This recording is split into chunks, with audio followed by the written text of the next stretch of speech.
"Apologize to my brother or get out," my wife said at dinner. So I stood up, walked to him, and said one sentence that ended 3 marriages, ours included. My wife demanded I apologize to her brother, right there, in front of 14 stunned family members. But I had finally snapped. Instead of an apology, I dropped a bombshell that shattered 3 marriages in 20 minutes, including my own. Buckle up, because this isn't just a story about in-laws. It's about the breaking point, the truth, and the incredible, brutal power of finally growing a spine after 6 years of being treated like garbage. My name's Nathan. I'm 38, and I work as an aerospace engineer. Before that Saturday evening last October, I genuinely believed I had a good marriage. Not perfect, no, but solid. Solid enough to build a future on, to talk about kids, to grow old together. Shows what I knew, right? Megan and I had been together 8 years, married for 6. We had a comfortable home in Riverside, nice neighborhood, 2-car garage, a backyard big enough for a dog. We both had decent jobs. I was pulling in about $140,000 a year. It wasn't flashy, but it was stable, respectable work that I genuinely loved. There's something incredibly satisfying about knowing your designs are literally orbiting Earth right now, helping people talk across continents. My calculations, my late nights, they matter, even if nobody at a dinner party ever wants to hear about satellite communication systems. Megan worked in marketing, making around $75,000. On paper, we were doing great. Savings, investments, vacations to Hawaii and Costa Rica. From the outside, we probably looked like we had it all figured out. But if you've been married for any length of time, you know what people see from the outside rarely matches what's happening behind closed doors. And in our case, the biggest problem had a name. Megan's older brother, Garrett. Garrett was 42 tall, with those classic good looks that made people assume he was successful before he even opened his mouth. Perfect hair, perfect teeth, a handshake that felt too confident. He ran a real estate development company. He loved to present himself as this self-made visionary, constantly talking about his drive and entrepreneurial spirit. But everyone who knew the real story knew he'd married into money. His wife, Elena, came from old money, the kind with country club memberships going back 3 generations and vacation homes in places normal people only see on Instagram. From day one, Garrett made it painfully clear he didn't think I was good enough for his sister. Never outright, not at first. Just those little comments, those death by 1,000 cuts remarks. Aerospace engineering, huh? That's steady work, I guess. Or, Megan, are you sure you don't want someone with a little more ambition? Someone who's going places. Or my personal favorite, must be nice having a government-adjacent job where you just clock in and clock out. Some of us are out here actually building things. Always delivered with that smug, condescending smile, always followed by a fake, "Just kidding, man," when he saw my face darken. Over the years, those comments got sharper, more public. And Megan, instead of defending me, she'd just laugh it off. "That's just Garrett being Garrett," she'd say whenever I brought it up. "He doesn't mean anything by it. He's like that with everyone." Except he wasn't. He wasn't like that with Kyle, Amanda's husband, who made partner at his law firm. He wasn't like that with the cousins in finance or medicine. He was only like that with me, the engineer who solved complex problems with his hands and mind, not by shuffling money around. I should have seen the writing on the wall years ago, but I loved Megan, or at least I thought I did. So, I kept my mouth shut, kept my head down, and kept showing up to family events where I knew I'd be treated like the help. The dinner that blew everything up was supposed to be a celebration. Megan's parents, Richard and Patricia, were renewing their vows after 40 years of marriage. 40 years! That's a lifetime of partnership, of compromise, of building something together. They wanted to mark it with a big family gathering at their house. Catered meal, white roses, candles, the whole production. Megan's sister Amanda and her husband Kyle were there, along with Garrett and Elena, of course. Aunts, uncles, cousins, 14 people total, all dressed up, all pretending to be one big, happy family with no dysfunction hiding beneath the surface. I knew it was going to be a rough night when Garrett pulled up in his brand new Tesla and immediately started bragging about paying cash for it. "Couldn't even fit all the cash in the briefcase," he said with this theatrical laugh, while we were all standing in the driveway. "Had to use 2 bags. But when you close a deal like I just closed, you treat yourself right. You know how it is." He looked right at me when he said that last part. "You know how it is." As if I would ever know what it's like to pay cash for a luxury car because I closed some shady real estate deal. I just smiled and nodded. Same thing I'd been doing for 6 years. Don't rock the boat. Don't make a scene. Don't give Megan a reason to be embarrassed by you. Keep the peace. That was always the mantra, wasn't it? Swallow your pride. Don't cause drama. Let the little comments slide because fighting back would just make things awkward for everyone. 6 years of keeping the peace had gotten me exactly nowhere, except to a dinner table where I was being publicly humiliated while my wife studied her plate like it contained the secrets of the universe. Dinner started pleasant enough. Patricia had outdone herself. Richard gave a beautiful speech about 40 years of marriage, about partnership and commitment, and choosing to love someone even on the hard days. We all raised our glasses. Everyone got a little misty-eyed. It was genuinely beautiful. For about 20 minutes, everything was picture perfect. Then came the main course, and with it, Garrett's compulsive need to be the center of attention. "So, Nathan," Garrett said, loudly enough for the whole table to hear. He was cutting into his filet mignon like he was performing surgery. "Still working on those, what do you call them? Rocket parts." I felt the familiar tightening in my chest. "Here we go again. Satellite components," I corrected calmly, keeping my voice even. "For communication satellites. The kind that let people make phone calls and access the internet in remote areas." Right,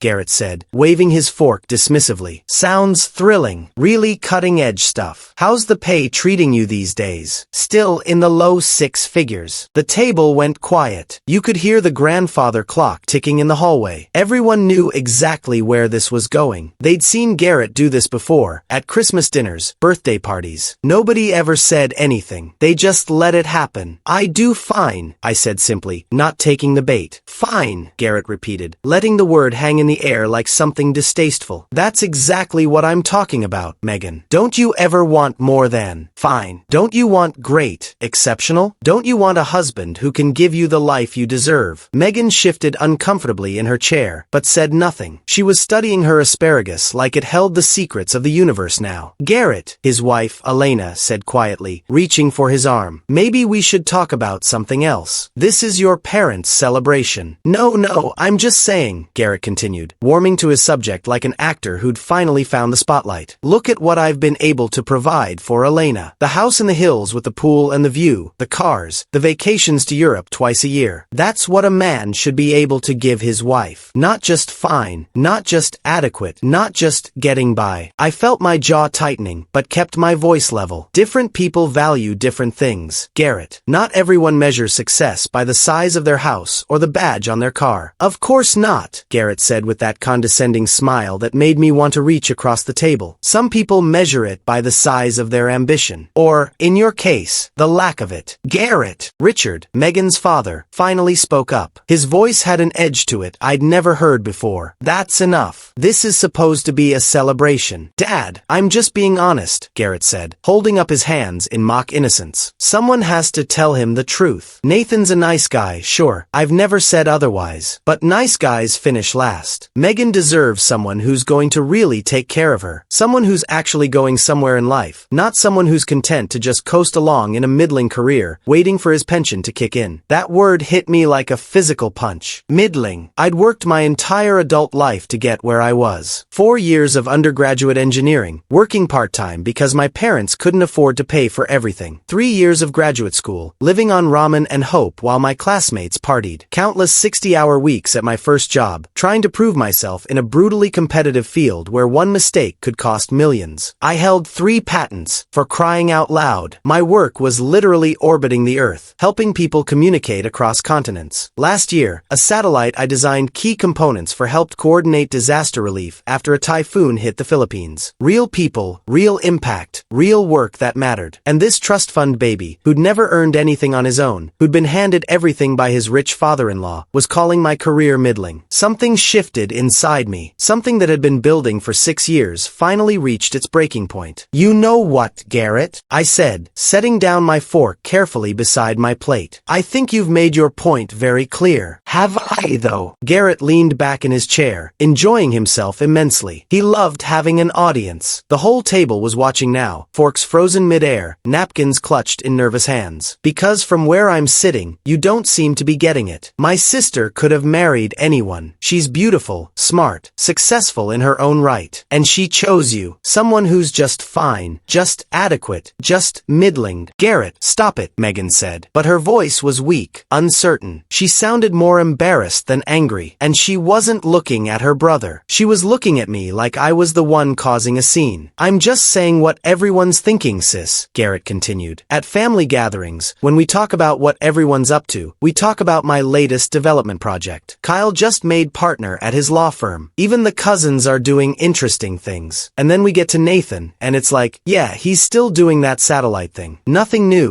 nothing exciting, just the same old fine. I looked at my wife. I looked right at her, waiting for her to defend me, to tell her brother he was out of line, to remind him that I was her husband and deserved basic respect. She opened her mouth, then closed it. Her eyes dropped to her plate. That's when I knew. That's when I finally understood what I'd been refusing to see for years. I'd lost her somewhere along the way. Maybe I'd never really had her, and I'd been too busy working, too busy trying to be enough, to notice. Actually, Garrett, I said, standing up slowly from my chair, I think there's something everyone at this table should know. The room went dead silent. You could have heard a pin drop on the carpet. Garrett's smirk widened. He was practically glowing with anticipation, thinking I was about to make a scene he could mock for the next decade. Poor Nathan finally lost it, he'd say. You should have seen him. Completely fell apart. I walked around the table toward him, slowly, deliberately. Everyone's eyes followed me. The reason you've been able to close all those big development deals, I said, stopping right next to his chair and looking down at him, is because your father-in-law has been funneling money from his pension fund investments into your projects. Garrett's face went white, like someone had pulled a plug and drained all the blood right out of him. Elena's glass slipped from her fingers and hit the table, red liquid spreading across the white tablecloth like blood at a crime scene. That's a lie, Garrett said. But his voice cracked on the word. He sounded like a scared kid, not the confident businessman he'd been pretending to be. It's not, I said simply. Your development company is technically profitable on paper, but only because you're getting loans at rates that don't exist in the real market. Loans backed by pension fund money that's supposed to be in secure investments for retirees, not propping up your commercial real estate venture. By the way, if you're still with me and finding this story unbelievable, do me a favor and hit that subscribe button. More true, wild stories are coming, and your support really helps. I've been documenting it for months, actually, I continued, trying to decide what to do about it, whether to report it, whether to tell Megan first. But I think you just made that decision for me. Richard stood up so fast his chair nearly fell over. Is this true? Garrett, is what he's saying true? Elena was staring at her husband with a look of pure horror. Garrett, tell me it's not true. Tell me my father isn't involved in this. Tell me right now. Who cares how I get the money? Garrett sputtered, his composure cracking completely now. The developments are successful. Everyone makes money in the end. It's just creative financing, that's all. Business people do it all the time. Except the retirees who are counting on that pension fund being there when they need it, I countered. Except the people whose life savings are being used as your personal bank. Except the teachers and firefighters and nurses who put their money away for 30 years thinking it would be safe. And now, it's funding your Tesla and your house in the hills. Megan grabbed my arm, hard enough to leave marks. Nathan, what are you doing? What I should have done months ago, I said, looking at her, really looking at her for maybe the first time in years. Telling the truth. Your brother's been calling me a failure for 6 years, calling my career middling, mocking everything I've worked for. And the whole time, he's been committing fraud, and you've been letting him tear me down every single time. The dinner exploded. Elena was screaming at Garrett, demanding to know what other lies he'd told her, how deep this went. Richard was on his phone, stepping into the hallway, presumably calling someone about the pension fund situation. His face had gone gray. He looked like he'd aged 10 years in 10 minutes. Patricia was crying at the head of the table, her beautiful vow renewal dinner completely destroyed. The candles were still flickering, the roses still perfect, but nobody cared anymore. Amanda and Kyle were trying to calm everyone down while simultaneously looking horrified by the revelation. Kyle caught my eye and gave me the slightest nod, almost imperceptible, but I saw it. And Megan? Megan was staring at me like I was a complete stranger, like she'd never seen me before in her life. You humiliated my family, she said quietly, her voice shaking with barely contained rage. Your brother humiliated me for years, I replied. Every holiday, every birthday, every family dinner, you let him. This entire family let him. Every single one of you just sat there and watched. That's not the same thing, Megan said. Garrett was just joking around. He didn't mean anything by it. You just destroyed his marriage, his reputation, everything everything he's worked for. Everything he's worked for? I almost laughed. He's never worked for anything in his life. He married money and then stole more of it. That's not work. That's crime. I looked at my wife, really looked at her, and saw something I'd been refusing to see for 6 years. She wasn't upset because her brother was a fraud. She was upset because I'd exposed it. Because in her mind, protecting the family image was more important than protecting her husband's dignity. More important than the truth. More important than the retirees whose savings were being stolen. Apologize to Garrett, Megan said, her voice rising now, her face flushed red. Apologize right now for making those accusations in front of everyone. They're not accusations, I said. They're facts. Documented facts. And I'm not apologizing for telling the truth. Then get out. Megan's voice cracked like a whip. If you can't apologize to my brother, then get out of my house right now. The room went silent again. Everyone was staring at us. The aunts and uncles, the cousins, everyone frozen in place like statues. Your house, I said quietly. The house we bought together? The house I've been paying the majority of the mortgage on for 6 years because your salary didn't quite cover your half. Our house, Megan corrected herself, her jaw clenched. And I'm telling you to leave if you can't apologize. I looked around the table one more time. At Garrett, pale and sweating. At Elena, mascara running down her face. At Richard, still on the phone in the hallway. At Patricia, sobbing into her napkin. At all these people who'd watched Garrett tear me down for years and never said a single word. At the family that valued image over integrity. At my wife, who was choosing her brother over her husband, even now, even after everything that had just been revealed. I'll pack my things tomorrow, I said. My voice was calm, steady. You can have the house. I'll have my lawyer contact you about the divorce. Megan's face went pale. Divorce? Nathan, wait. Yes, you did, I interrupted. You meant exactly what you said. You just didn't think I'd actually leave. You thought I'd apologize. You thought I'd cave like I always do. But I'm done caving. I walked out of that house and didn't look back. Drove to a hotel downtown, checked into a room on the 4th floor, and sat on the edge of the bed, staring at the wall for about 3 hours. Just staring, not thinking, not feeling, just existing in the aftermath of what had just happened. My marriage was over. 8 years gone in 20 minutes. Not because of some dramatic betrayal like cheating, but because I had finally stood up for myself. Because I had finally refused to apologize for being disrespected. The next morning, I went back to the house while Megan was at her parents' place, probably being consoled and told that I was the villain in this story. I packed my clothes, gathered my personal items, grabbed important documents. I left everything else. The furniture we'd picked out, the decorations, the photos of happy moments that apparently meant nothing. I didn't want any of it. Each piece was a reminder of a life I'd been living wrong. I rented a small apartment across town that same week. Functional, impersonal, bare walls, basic discount furniture. Nothing that required any emotional investment. A place to sleep, eat, and figure out what came next. It was exactly what I needed. The silence was strange at first. No one asking where I was going. No one making passive-aggressive comments about my work schedule. No one sighing dramatically when I mentioned satellites or engineering specs. Just me, my thoughts, and the hum of the refrigerator. For the first time in years, I could breathe. The fallout from that dinner was nothing short of spectacular. Within a week, Elena filed for divorce from Garrett. Turns out the pension fund issue was even worse than I'd thought. He hadn't just been getting sweetheart loans. He'd been actively siphoning money through shell companies, hiding the trail behind layers of corporate paperwork that would have made an accountant's head spin. When the official investigation started, it uncovered years of systematic financial manipulation. Garrett's development company collapsed within a month. Projects abandoned. Investors scrambling. His father-in-law faced federal charges for his role in the scheme. The whole thing made the local news, then regional, then national, because there's nothing the media loves more than a story about rich people being terrible. Complete with mugshots showing Garrett looking nothing like the confident golden boy he'd always pretended to be. Just a scared middle-aged man in a bad situation he'd created entirely himself. But here's what really surprised me. About 2 weeks after I moved out, Kyle, Amanda's husband, called me out of nowhere. Nathan, he said, I need to tell you something. I've been wanting to tell someone for years, but I was too afraid of what it would do to the family. Too afraid of being ostracized. Like what's happening to you now? What is it? I asked. Garrett's been doing this kind of thing for years. Not just the pension fund scheme. He's manipulated everyone in this family his entire life. Lying about accomplishments, exaggerating his success, taking credit, mocking anyone who wasn't impressed. impressed. I've watched him do it dozens of times. But every time I tried to say something to Amanda, the family would close ranks. They'd tell me I was jealous, that I didn't understand how business worked, that I should be supportive instead of critical. Why are you telling me this now? Because you're the first person who ever actually stood up to him, Kyle said. And I wanted you to know that not everyone in this family thought you were the problem. Some of us saw exactly what was happening. We just weren't brave enough to do anything about it. I should have said something years ago. I'm sorry I didn't. That conversation stayed with me for weeks. It validated something I'd felt but couldn't prove, that I wasn't crazy, that what Garrett had been doing to me wasn't normal, that I wasn't being oversensitive. Someone else had seen it. Someone else had noticed, and they'd been too afraid to say anything. It wasn't just about Garrett. It was about an entire family system that had enabled his behavior for decades, protected him, made excuses, attacked anyone who questioned him. And Megan had been raised right in the middle of that system. She'd learned from childhood that protecting the family image was more important than telling the truth, more important than doing the right thing. Some lessons run so deep people don't even know they've learned them. The divorce took 4 months to finalize. Megan tried to get everything: the house, the savings, my retirement accounts. Her lawyer argued that I'd destroyed her family and owed her compensation for emotional damage. They actually tried to claim that my revelation at dinner constituted some kind of emotional abuse, like telling the truth about a criminal was equivalent to abusing my spouse. But I had a good lawyer, too, a really good one Kyle had recommended. And more importantly, I had documentation of everything. 6 years of mortgage payments showing I'd paid significantly more than half. Bank statements proving I'd covered the lion's share of our bills, while Megan spent her discretionary income on clothes and trips with girlfriends. Records showing she'd invested thousands of our joint savings into her brother's company without telling me, money that was now gone. When everything was laid out in court, it became painfully clear that I'd been carrying the financial weight of our marriage for years, while Megan and her family treated me like a convenient ATM who should be grateful for the privilege of being included in their gatherings. We split everything 50-50 in the end, which actually meant I walked away with more than half of what I'd originally contributed. The judge didn't buy the emotional abuse argument, not even close. But I didn't care about winning or getting more. I just wanted it over. I wanted to close that chapter and never look back. The really interesting part came about 6 months after the divorce was finalized. I was at a grocery store one Sunday afternoon, just picking up stuff for the week: chicken breasts, vegetables, rice, the basics. I was in the produce section examining avocados when I heard someone say my name. Nathan. I turned around and almost didn't recognize the woman standing there. Patricia, Megan's mother. She looked like she'd aged a decade in 6 months. Her hair was grayer, her face had new lines. She looked tired in a way that went bone deep. Patricia, I said, how are you? Can we talk for a minute? She asked quietly. I know I don't have any right to ask, but can we? We stood there in the produce section, surrounded by people picking out apples. And Patricia told me something I'd never expected to hear. You were right, she said. About Garrett. About all of it. Richard and I, we knew something was wrong for years. Decades, really. We just didn't want to see it. We raised him to believe he was special, that rules didn't apply to him, that he deserved success just because of who he was. And we let that belief destroy him. We let it destroy everything. Why are you telling me this? I asked. Because you deserved better, Patricia said, her eyes welling up with tears. From all of us. From this family. But especially from Megan. She was so scared of disappointing us, of not living up to what we expected, that she forgot how to be a partner to you. She forgot that marriage means choosing your spouse over everyone else. Even over your family. Especially when your family is wrong. How is Megan? I asked, surprising myself with the question. Alone, Patricia said simply. She moved back in with us for a while after the divorce, but it didn't work. Too many memories in that house. Too much damage from everything that happened. She's living in a small apartment now, working long hours, not dating anyone. I think she's trying to figure out who she is without us telling her who to be. I felt a twinge of something. Not regret, exactly, but sadness for what could have been. If we'd both been different people. If she'd been willing to see me for who I really was instead of through her family's distorted lens. I hope she figures it out, I said. And I genuinely meant it. Nathan, Patricia said as I started to turn back to my shopping cart. I know it doesn't mean anything now. I know it's too late. But I'm sorry for what Garrett did to you all those years. For what we all did by allowing it. For never once standing up and telling him to stop. You deserved a family that stood by you, and we failed you. Every single one of us. I nodded and walked away. Garrett's trial started started 2 months ago. The pension fund investigation uncovered so much fraud that the federal prosecutors threw the book at him. Wire fraud, money laundering, conspiracy charges, the whole menu. His lawyers tried a plea deal, but the prosecutors weren't interested. Too many retirees had lost too much money. The judge denied bail, so he's been sitting in a federal holding facility. Last I heard, he's looking at 12 to 15 years if convicted on all counts. The golden boy of the Mitchell family, wearing an orange jumpsuit and eating cafeteria food. Turns out all that big talk about being a self-made man doesn't mean much when the feds start subpoenaing your shell company records. His father-in-law flipped on him almost immediately, took a plea deal, 5 years in federal prison in exchange for testimony against Garrett. He's already serving his sentence at some minimum security facility in Arizona. The country club membership his family had maintained for 3 generations? Revoked. The vacation homes seized as part of asset forfeiture. 60 years of old money prestige, gone in about 6 months. Elena didn't waste any time either. Filed for divorce within a week of the indictment. Took the kids and moved to Colorado. Changed their last name back to her maiden name. Last I heard through the grapevine, she's working as a real estate agent. Herself now, legitimately this time. Starting over from scratch at 40 with 2 kids. Can't say I blame her for wanting to disappear. About 3 months after my divorce was finalized, my boss called me into his office. I figured it was about the Henderson satellite project. We'd been having issues with the thermal management systems, and I'd been putting in extra hours to solve it. Instead, he slid a folder across the desk. Senior systems engineer, he said. 15% raise, your own team of 4, and first crack at the DoD contract we've been chasing for 2 years. I just stared at him. What changed? You did, he said. Last 6 months, you've been different. More confident. More willing to push back when something's wrong. More willing to take ownership. Whatever happened in your personal life, it's made you better at your job. So, I'm giving you more job to be better at. The raise bumped me to $161,000. Not Tesla paid in cash money, but real money, earned money. The encounter I'd been dreading happened about 8 months after the divorce. I was at this Italian place downtown with Claire. We'd been dating for about 3 months at that point. Good restaurant, quiet corner table, nice bottle of wine. We're talking about her students, about my new project, about maybe taking a trip to San Diego for the long weekend. And then I look up and Megan's standing by the hostess stand. She saw me at the exact same moment, froze like a deer in headlights. She looked different, thinner, tired. The confident marketing executive who'd always been so put together now looked like she hadn't slept properly in months. She was alone. No date, no friends. Just her, in a nice dress that seemed to hang a little looser than it should. For a second, I thought she might come over, maybe cause a scene, maybe try to talk. Instead, she just stared at me, then at Claire, then back at me. I gave her a small nod. Nothing more. She turned around and walked out of the restaurant. Claire watched the whole thing. Ex-wife? She asked. Yep. She looks miserable. Yep.